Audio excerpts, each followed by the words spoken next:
Hello,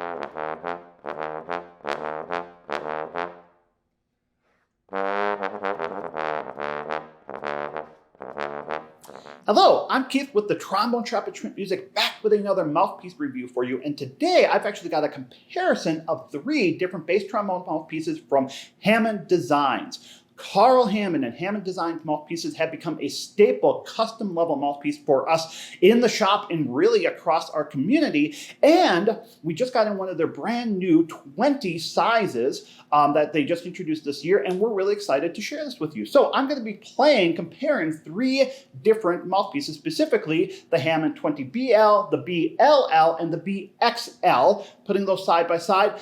Of course, after I play it, we'll talk about the experience. I'm going to be playing everything today on an Eastman ETB 848 bass trombone.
Hammond Design mouthpieces, as I mentioned, have become one of the go-tos in the trombone shop and have certainly become a name in the wider brass world. Started and built by Karl Hammond, who has over 40 years of high-level custom mouthpiece making. The Hammond mouthpieces have really become known for their playability, their sound qualities, their consistency behind it, and in a lot of different settings. So, for example, the Hammond mellophone mouthpieces have become one of the absolute go-tos in the DCI cores. On our end, everything from alto trombone up to bass have been really popular. In the trumpet world, people love, for example, they're the lead trumpet mouthpieces that Karl and the team makes there. So they've been obviously a really great and big part of what we're doing here. Just over the last few months, Karl introduced a brand new bass trombone offering, and I thought it'd be a really great chance to go through and compare all three of them. So, as a quick primer with, for example, their large bore tenor and their bass trombone mouthpieces, they have two standard cup depths. So, on the tenor trombone side, we have the ML cup, medium large, as you can imagine, and we have the L cup, the large cup, a little bit deeper. On the bass trombone side, we've had the BL cup and the BXL. BL cup is obviously a little shallower, BXL is a little bit deeper, but Karl has recently added the BLL cup. So it's in between the two. He received a lot of feedback about the playing qualities of the BL, the BXL. Folks who kind of felt like, I'd love to have something in between. And he responded to that here. So, as I mentioned specifically, I was playing today on his 20 cup width here. So, on the bass trombone side, he has three standard cup widths, the 19, 20, and 21. The 19 comes in, if you're looking at pure measurements, the 19 comes in at about a 27.25 or so, which is sitting around like a Bach 1.5. The 20, which I'm playing today, comes in quite a bit bigger. So it comes in around like a 28.5 millimeter cup width. So there we're really getting like as far as pure measurement, getting towards like a Schilke 60 plus. And then his 21 is close to like a 29 millimeter cup width, which is getting even larger. Now, interestingly, one of the things that they talk about with this, where they actually compare them, they say the 19 is like a 1.5, the 20 is more like a 1.25, and the 21 is more like a 1. And the reason they say that is because it's not just the cup width that's giving kind of the overall feel and the impression of what the mouthpiece is doing, but it's the rim shape and the rim diameter, the actual width of the rim, and the airflow that is really affecting that. And to an extent, I really understand what they're trying to say there. So, regardless, I took a play on the 20s today here. At this point, they're not offering the BLL cup in the 19s. And so went with the smallest possible version of it. I tend to be a Hammond 19 player. For me, the 20 is just a little large in general, but obviously, hopefully I was able to get enough through so that we could tell the differences. So, as you might imagine between the L, the LL, and the XL cup, there's obviously differences in airflow overall.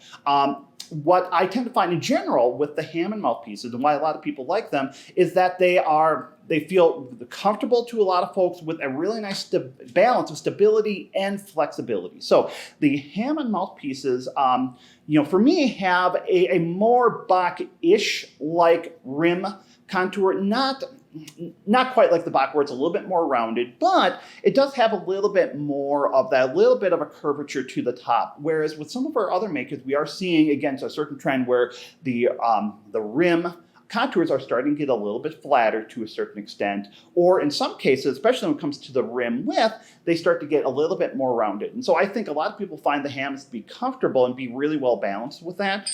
Of course, one of the advantages in general with our custom makers as compared to our quote-unquote production makers like Bach, like Schilke, is that, Karl, for example, and other makers, they pay more attention to the overall size of the blank that they're using and how that's going to affect the rim width, right? So if we hear complaints about things like the Schilke 60, for a lot of folks, that rim gets really narrow, really sharp, right?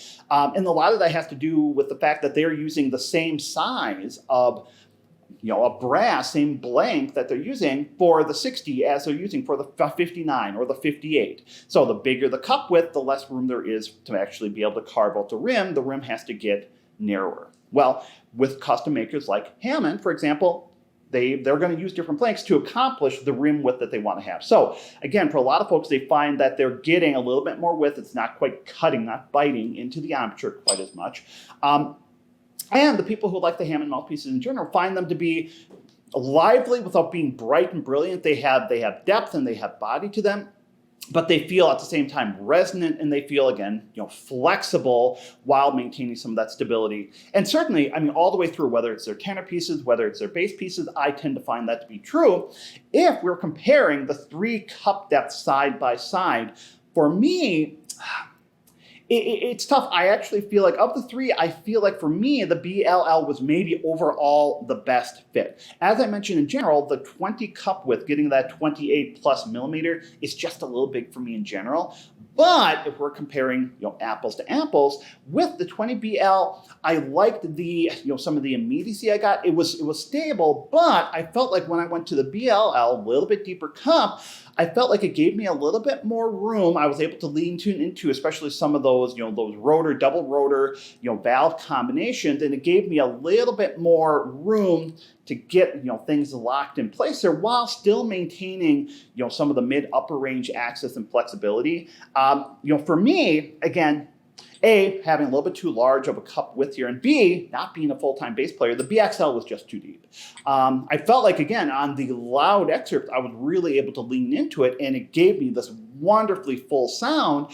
But when I started trying to dial back the air a little bit to get a little bit more intimacy to the sound, right? A little bit just softer experience in general, I found that I was just kind of fighting the mouthpiece, right? I just wasn't able to supply the right amount of airflow to fill up this particular mouthpiece. But with that being said, really 3 great options. And again, it's really great to see, makers like Hammond and others who are continuing to innovate in the community and who are taking the feedback from their players, their constituency, and using that to help continue to develop, mouthpieces, things to help us in our musical journey that are going to work with us. So I hope you enjoyed getting to hear some of these mouthpieces. If you have any questions about the Hammond Design mouthpieces, maybe you have experience with this, maybe you've had a chance to compare them with other mouthpieces, please feel free to leave them in the comments. If you like this video, consider giving it a thumbs up. If you haven't already done so, please consider subscribing to the channel, being a part of our community.